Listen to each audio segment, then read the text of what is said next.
Munting kaalaman mula sa Aralin sa Filipino, wastong gamit ng may at mayroon.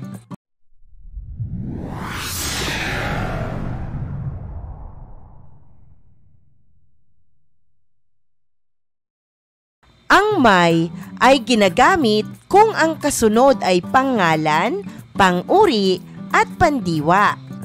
Narito ang ilang halimbawa. Una, may bata sa loob kaya tumahimik tayo.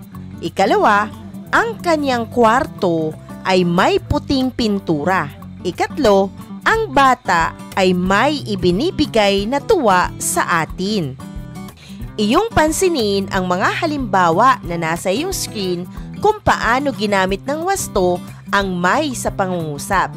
Sa unang halimbawa na may bata sa loob kaya tumahimik tayo, pansinin na ang sinusundan ng may ay pangalan na bata.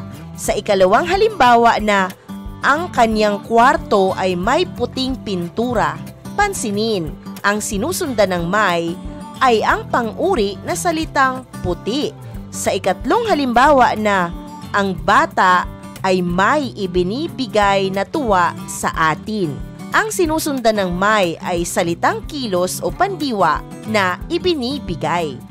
Ang mayroon naman ay ginagamit kung may katagang nasisingit sa pagitan ng salitang ito, mayroon, at ng pangalan, pang-uri o pandiwang kasunod. Kung panagot sa tanong, kung ginagamit na patalinghaga, kung pagtutumbasan ng mayroon at wala. Narito ang halimbawa kung paano gamitin ng wasto ang mayroon.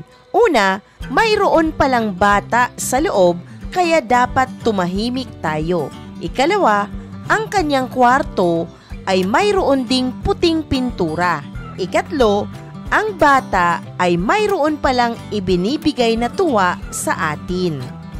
Pansinin ang halimbawa na nasa iyong screen kung paano ginamit ng wasto ang mayroon sa pangungusap.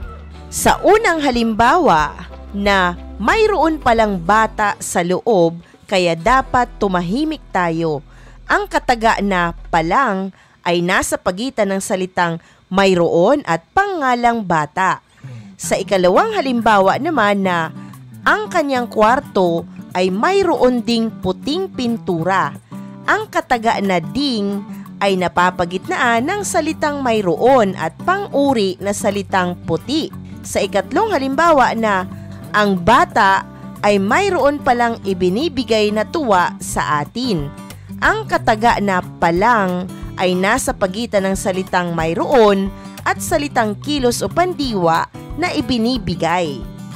Isang mahalagang aralin muli ang iyong napanood. Maraming salamat sa panonood sa channel na Aralin sa Filipino. Huwag mag-atubiling mag-comment ng inyong tanong, suggestions o paglilinaw ukol sa aralin. Munting kahilingan sa iyong kaibigan, paki-like, share and subscribe para updated ka sa mga susunod pang bagong video ng Aralin mo sa Filipino.